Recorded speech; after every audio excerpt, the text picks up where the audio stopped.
Hey folks, Ms. Gosling here. In this video, you're going to learn about graphing. By the end of the video, you'll be able to use force versus time graphs to solve impulse and momentum problems. So with no further ado, let's go ahead and get started. So looking at this force versus time graph, what we want to do is we want to figure out how do we use this graph to find impulse. And as you guys know, there's kind of two things we can do, right? You can either take the slope of our graph or we can find its area. So the slope of our graph would be equal to force over time, which, as you know, is not equal to impulse. So again, we could say that our slope, m, is equal to force over time, which is not equal to impulse. So slope is not equal to impulse. Our area, on the other hand, is equal to force times time, which, as you know, is equal to impulse. So what this means is that the area under a force time graph, so under a force versus time curve, and when I say curve, I mean any shape of my graph, so that includes lines, is equal to my impulse. So in this example, the impulse acting on my object after 5 seconds is given by J is equal to area, or J is equal to base times height, which is 3 times 5, or 15 Newton seconds. And I have very easily solved for the impulse applied to whatever object is pictured in this graph. So again, this is our big idea here, guys, that impulse is equal to the area under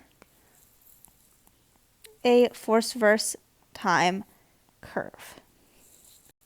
So moving forward to an example, if the initial velocity of the 5 kilogram object pictured on the graph to the left is 0 meters per second, what is its final velocity? So looking at this example problem, we have a two-step problem here. So first, we're going to need to find our impulse via the force versus time graph. Then, we're going to use our impulse to solve for our impulse momentum theorem problem. J is equal to our change in momentum. And we're going to use that to find our final velocity. So let's start by finding our area. And as always, I want to split my area up into shapes that are easy to calculate. So we have our triangle and we have our rectangle. The area of our triangle is given by 1/2 times base times height, or 1/2 times 3 times 3. Thus, our impulse in that first 3 seconds is going to be 9/2, or 4.5 Newton seconds. In our second chunk of time, our area, and thus our impulse, is going to be equal to base times height, or 3 times 2. You'll note that instead of saying 5 for my base, I'm going to say 2, since we're starting at 3 and ending at 5, so we're only going over 2 seconds. And that's going to give me an impulse of 6 Newton seconds. So step 1 is that our total says that our total impulse is area 1 plus area 2, or 4.5 plus 6. Thus, my total impulse is 10.5 Newton seconds. Now, the second part of my problem is to use that to figure out my final velocity. And to do that, I'm going to need to use my impulse momentum theorem. So I know that my impulse is equal to my change in velocity in momentum. Thus, it is equal to my mass times my change in velocity. So, what that means is that my impulse of 10.5 is equal to my mass of 5 times my change in velocity, or v final minus v initial, or v final minus 0, since v initial is, of course, 0. So that will simplify to 10.5 is equal to 5 times v final, or dividing both sides by 5, my final velocity is 2.1 meters per second. And there you have it, guys. That is the answer to example 1. Looking at another force time graph, this time we have an initial velocity of our 5 kilogram object, and that's initial velocity is going to be 2. So we want to find, again, its final velocity. So again, we want to start by calculating the area under our force time graph. And here we have 2 clear triangles. This one in red, and our triangle that I've drawn here in green. So we have our negative triangle and our positive triangle. We do have to worry about our negatives and positives since impulse is a vector. So our direction here does matter. So in this situation, what we're going to say is that for our red triangle, our impulse is equal to 1/2 times base times height, or 1/2 times -2 times 2, thus giving me an impulse of -2 Newton seconds.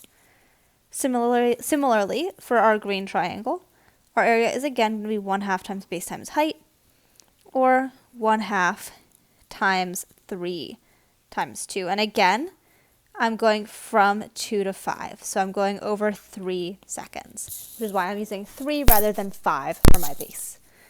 So that's going to give me an impulse of 3 Newton seconds.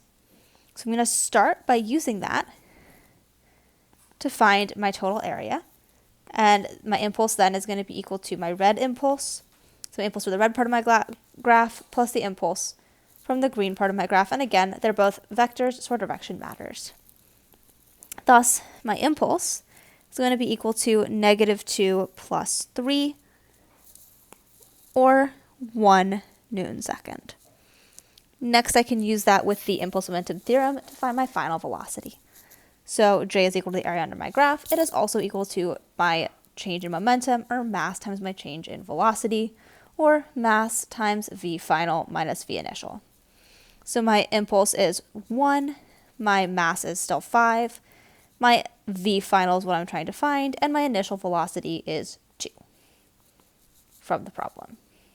So when I divide by 5 and then add 2 to both sides, what I get is that my final velocity is 2.2 meters per second. And there you have it. Here's another example of how you might solve a force versus time graph problem given, solve an impulse momentum theorem problem given a force versus time graph. One thing I do want to mention is that all sorts of shapes of graph are fair game here. So you may see a graph shaped, for example, like this. You have to break up into multiple, slightly less, multiple shapes that you might be less used to.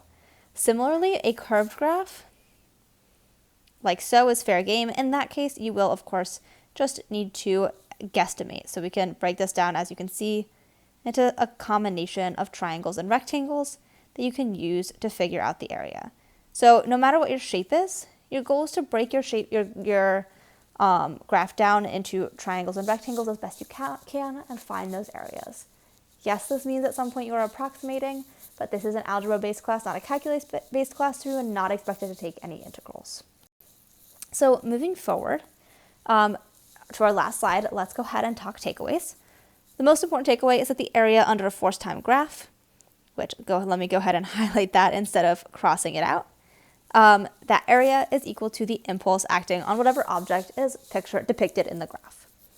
And secondly, if we want to use our impulse to solve impulse momentum problems and find the final momentum of an object, we need to know its mass and initial velocity. So you can't figure out an initial or final velocity of an object simply from a graph. You do need to know something else about its motion to fully solve an impulse momentum theorem problem.